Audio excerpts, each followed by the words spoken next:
আসসালামু আলাইকুম ভিউয়ার্স, আবারও একটি নতুন রেসিপিতে আপনাদের সকলকে স্বাগত জানাই। আর আজকের রেসিপি হলো তেল কই। তো এটা আপনারা একবার হলেও বাড়িতে বানিয়ে খাবেন, আশা করি খুবই ভালো লাগবে। আর দেখুন, আমি এখানে প্রথমে এই কই মাছগুলোকে বেছে নেব। আর এখানে একটা ছোট্ট টিপস, যেহেতু কই মাছের গায়ে অনেক শক্ত কাঁটা থাকে, তাই এগুলোকে বাছতে অনেক অসুবিধা হয়।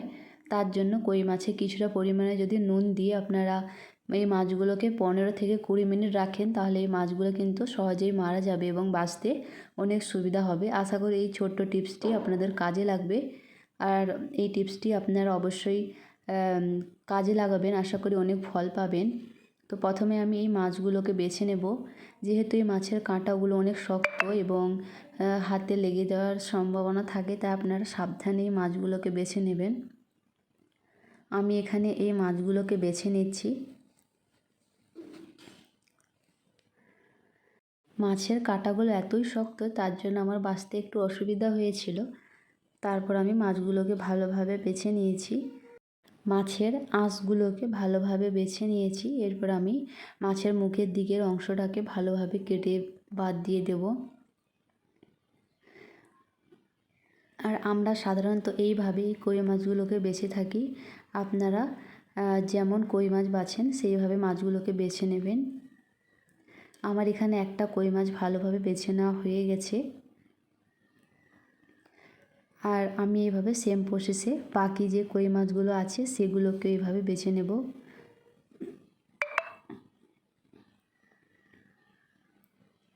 এখন যেহেতু বর্ষাকাল আরম্ভ হচ্ছে, তাই আপনারা মার্কেটে অনায়াসেই কই মাছগুলোকে কিনে নিতে পারবেন এবং আশা করি একবার হলেও এই রেসিপিটা বানিয়ে খাবেন বাড়িতে।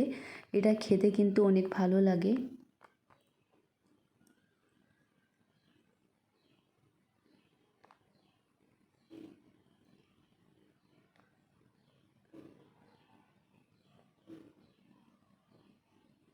আর এই মাছগুলোতে কিন্তু একদম ডিম ভর্তি।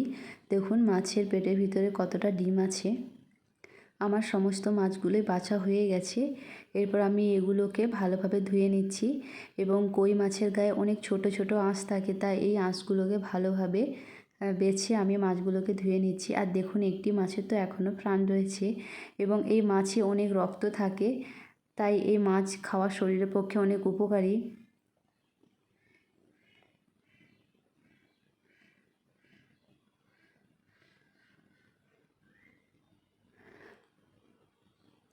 তো প্রথমে আমি এই রেসিপিটা বানানোর জন্য একটা পেস্ট তৈরি করে নেব। প্রথমে আমি একটি বাটিতে কিছুটা পরিমাণে জিরা আর তার সঙ্গে 3টে শুকনো লঙ্কাকে আমি ভালোভাবে ভিজিয়ে রেখেছি। আর এখানে কিছুটা পরিমাণে আমি টমেটো নিয়েছি, এখানে 2টো টমেটো নিয়েছি আর এইভাবে কুচি করে নিয়েছি। এরপর আমি টমেটো, জিরা আর শুকনো লঙ্কার একটি পেস্ট বানিয়ে নিয়েছি। আর এদিকে আমি মাছগুলোতেও ভালোভাবে মশলা দিয়ে মাখিয়ে নেব।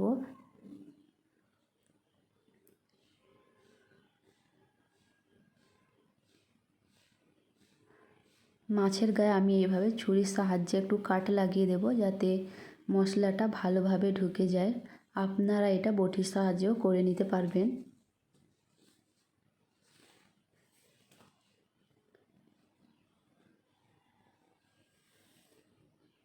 এরপর আমি মাছে পরিমাণ মতো লবণ এবং হলুদ গুঁড়ো আর লঙ্কা গুঁড়ো দিয়ে মাছটাকে ভালোভাবে মিশিয়ে নেব।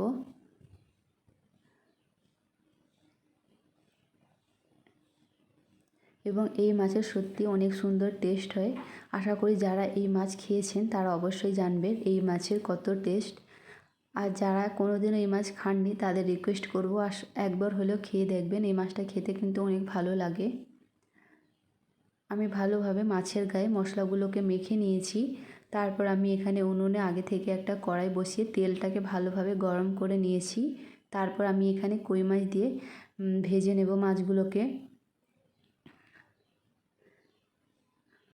আর কই মাছগুলো অনেক পরিমাণে টাটকা, তাই তেলে দেওয়ার সাথে সাথে এইভাবে বেঁকে যায়। মাছটাকে তেলে দেওয়ার পর সঙ্গে সঙ্গে কিন্তু দুপাশে ভালোভাবে লউটে ভেজে নেবেন, যাতে করে মাছটা আবার ঠিক হয়ে যাবে, বেঁকে থাকবে না। এরপর আমি আবারও কড়াইতে 3 চামচ এখানে পেঁয়াজ বাটা দিয়ে দিচ্ছি। এরপর তেল আর পেঁয়াজটাকে ভালোভাবে আমি নাড়িয়ে নিচ্ছি। আর আপনারা এখানে পেঁয়াজ পেস্টের বদলে পেঁয়াজের কুচিও ব্যবহার করতে পারেন। আর পেঁয়াজটাকে একদম লাল লাল করে ভেজে নিতে হবে, যাতে করে তরকারির কালারও অনেক ভালো আসবে। তো পেঁয়াজটা এখানে ভালোভাবে লাল লাল করে ভেজে না হয়ে গেছে। এরপর আমি টমেটো কাঁচা লঙ্কার যে পেস্টটা বানিয়ে রেখেছিলাম সেটা এখানে দিয়ে ভালোভাবে মিশিয়ে নেব। এরপর আমি এখানে দিচ্ছি 1 চামচ কাশ্মীরি লঙ্কার গুঁড়ো, দিয়ে আবারও সমস্ত মশলাকে একটু নাড়িয়ে দিলাম। তার সাথে এখানে অ্যাড করছি 2 চামচ হলুদ গুঁড়ো। আপনারা মশলাটা এখানে অ্যাডজাস্ট করে নেবেন, যেরকম মাছের পরিমাপ থাকবে সেই অনুযায়ী এখানে মশলাটা দেবেন। এরপর আমি এখানে 3 চামচ জিরের গুঁড়ো দিয়েছি, দিয়ে আবারও সমস্ত মশলাগুলোকে আমি কষিয়ে নেব।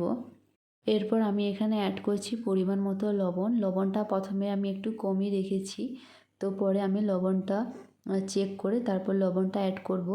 এরপর আমি এখানে দিয়েছি 2টো কাঁচা লঙ্কা, দিয়ে আমার মশলাটা কিন্তু আমি ভালোভাবে কষিয়ে নিয়েছি আর মশলাটা দিয়ে তেলও ছেড়ে দিয়েছে। এই পর্যায়ে আমি এখানে পরিমাণ মতো ঝোল দিয়ে দিচ্ছি এবং কড়ার গায়ে লেগে থাকা মশলাগুলোকে ভালোভাবে পরিষ্কার করে নিয়েছি। আর ঝোলটা কিন্তু ভালোভাবে ফুটে উঠেছে। এই সময় আমি মাছটাকে এখানে দিয়ে দেব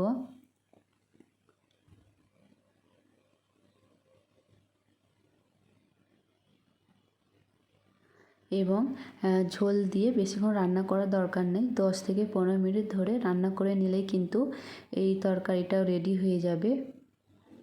তো আমার তরকারিটা রান্না হয়ে গেছে। এরপর আমি এটাকে আরেকটি পাত্রে ঢেলে নিচ্ছি। আর এটা দেখতে দেখুন কতটা সুন্দর লাগছে, খেতেও কিন্তু অনেক সুন্দর লাগে। তারপর আমি আপনাদেরকে এখানে পরিবেশন করে দেখাচ্ছি। আশা করি আজকের রেসিপিটা আপনাদের খুবই ভালো লাগলো। আর আমার ভিডিওগুলো যদি ভালো লেগে থাকে তাহলে অবশ্যই লাইক, কমেন্ট এবং সাবস্ক্রাইব করবেন। আল্লাহ হাফেজ।